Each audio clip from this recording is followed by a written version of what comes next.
একাদশ এবং দ্বাদশ শ্রেণীর সুপ্রিয় শিক্ষার্থীবৃন্দ, উদ্ভিদ বিজ্ঞান ক্লাসে তোমাদের স্বাগত জানাচ্ছি। আমি বিকাশ কুমার ভদ্র, সহযোগী অধ্যাপক ও বিভাগীয় প্রধান, উদ্ভিদ বিজ্ঞান বিভাগ, মুমিনুন্নেছা সরকারি মহিলা কলেজ, ময়মনসিংহ।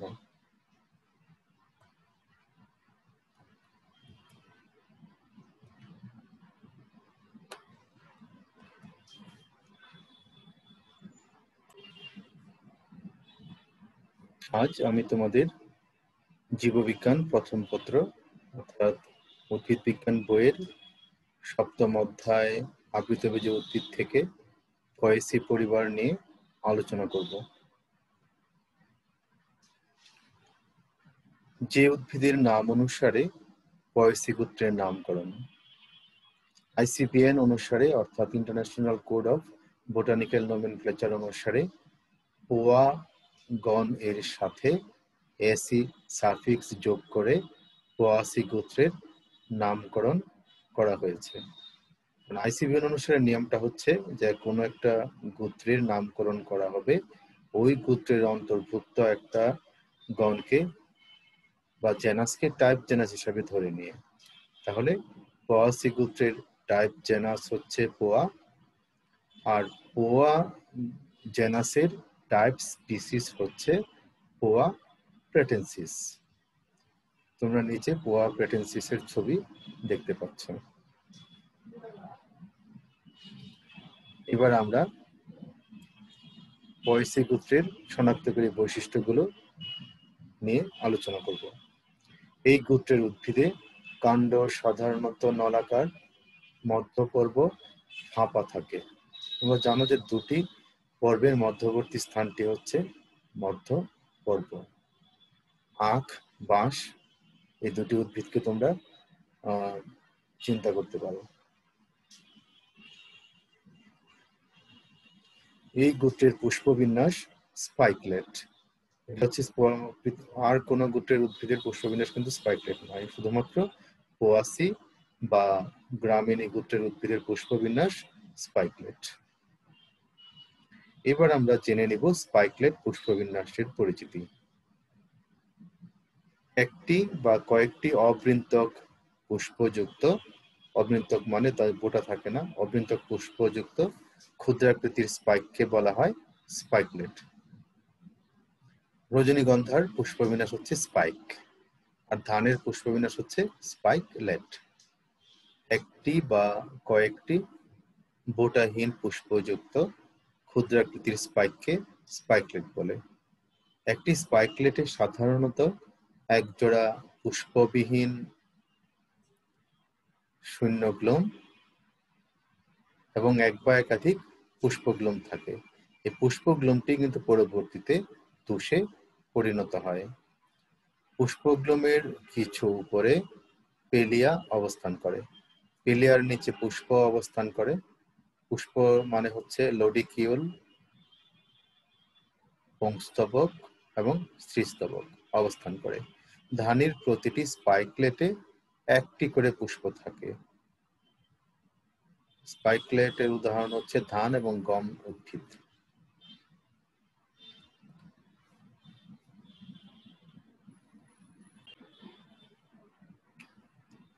এবার আমরা পয়েসি গোত্রের শনাক্তকারী বৈশিষ্ট্যগুলো জেনে নিব।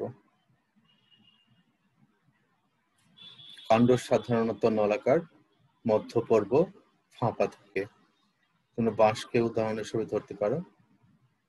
2. পত্রমূল কাণ্ড বেষ্টক, পাতার মূল কাণ্ডকে বেষ্টন করে রাখে এবং পাতা লিগিউল বিশিষ্ট। লিগিউল হচ্ছে যে পত্র শীত এবং পত্র ফলকের গোড়ায় এক ধরনের উপবৃদ্ধিকে বলা হয় লিগিউল। পুষ্পবিন্যাস স্পাইকলেট। পরাগধানী সর্বমুখ বা ভার্সেটাইল, অর্থাৎ পরাগদণ্ড বা পুংদণ্ডের মাথায় পরাগধানী এমনভাবে যুক্ত থাকে যে এটি যে কোনো দিকে মুখ করে থাকতে পারে। এই ধরনের পরাগধানীকে বলা হয় সর্বমুখ, ইংরেজিতে ভার্সেটাইল। গর্ভমুণ্ড পালকের ন্যায়, তোমরা ছবিতে দেখতে পাচ্ছ। ছবিটা অবশ্য অনেক বড় করে তৈরি করা হয়েছে, বিবর্ধন করা হয়েছে। যে গর্ভমুণ্ড পালকের ন্যায়।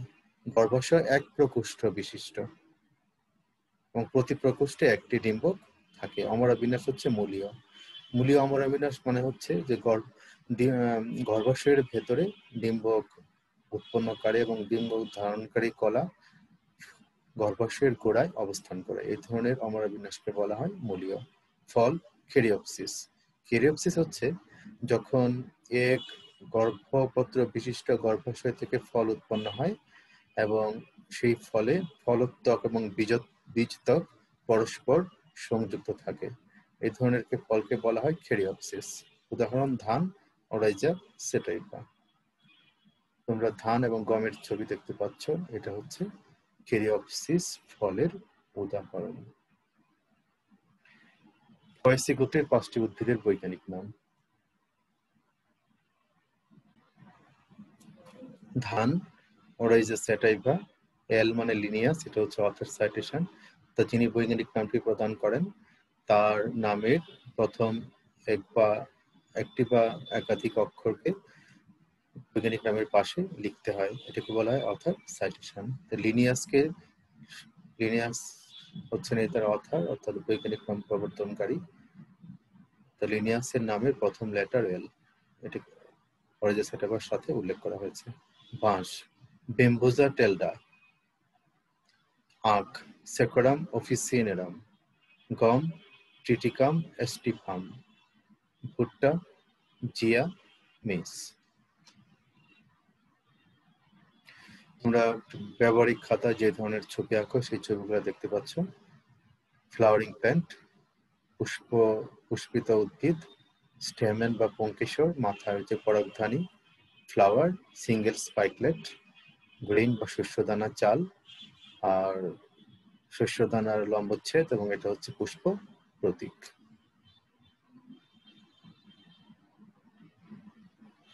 পয়েসি গোত্রের অর্থনৈতিক গুরুত্ব। খাদ্য হিসেবে যেমন ধান, গম, ভুট্টা। ধান ওরাইজা সেটাইভা, গম ট্রিটিকাম এস্টিফাম, ভুট্টা জিয়া মেস, কাউন অপ্রচলিত শস্য, বৈজ্ঞানিক নাম হচ্ছে সিটোরিয়া ইটালিকা, চীনা পেনিকাম মিলিয়েস্ট্রিয়াম, জব হোর্ডিয়াম ভালগেরি। এগুলো মানুষের খাদ্য হিসেবে ব্যবহৃত হয় এবং ধান গম কিন্তু অনেক দেশের মানুষের প্রধান খাদ্য। যেমন আমাদের প্রধান খাদ্য হচ্ছে ধান। গোখাদ্য হিসেবে ব্যবহার করা হয়, ধানের খড় গোখাদ্য হিসেবে ব্যবহার করা হয়। আর গবাদি পশুর খাদ্য হিসেবে কয়েক ধরনের ঘাস ব্যবহৃত হয় এবং এইগুলোকে বাণিজ্যিক ভিত্তিতে চাষাবাদ করা হয়। তার মধ্যে দুইটি উল্লেখ করলাম, একটা হচ্ছে সুদান ঘাস আর একটা হচ্ছে নেপিয়ার ঘাস। চাইনিজ স্যুপে সুগন্ধি তেল এবং প্রসাধনী শিল্পে ব্যবহৃত হয় লেমন ঘাস। নাম থেকে বোঝা যাচ্ছে যে এই ঘাসের গন্ধটা হচ্ছে লেবুর মতো গন্ধ। বৈজ্ঞানিক নাম হচ্ছে সিম্বোবগম সাইটিটাস। চাইনিজ স্যুপে ওই লেমন ঘাস ব্যবহৃত হয়।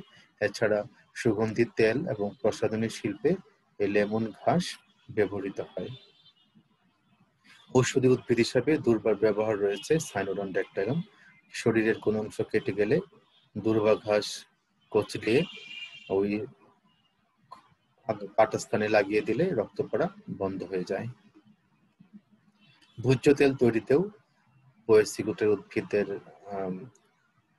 ব্যবহৃত হয়। যেমন তোমরা জানো যে চালের যে কোড়া, সেই কোড়া থেকে রাইস ব্রেন অয়েল তৈরি হয়। আর অঙ্কুরিত গম থেকে তৈরি হয় হুইট জার্ম অয়েল। গৃহ নির্মাণে ধানের খড়, আমি জানো যে গরিব এবং স্বল্প আয়ের মানুষের ঘরের চাল তৈরিতে, বেড়া তৈরিতে ধানের খড় ব্যবহৃত হয়। আর ঘর তৈরিতে বাঁশের ব্যবহার রয়েছে। এছাড়া বাঁশ, আখের ছোবড়া এবং নলখাগড়া কাগজ তৈরিতে ব্যবহৃত হয়। নলখাগড়া পাহাড়ি অঞ্চলের মানুষের ঘরের বেড়া তৈরিতেও ব্যবহৃত হয়। পার্টেক্স তৈরিতে আখের ছোবড়া ব্যবহৃত হয়। এছাড়া আখের ছোবড়া, ধানের খড় এবং ধানের তুষ জ্বালানি হিসেবে ব্যবহৃত হয়।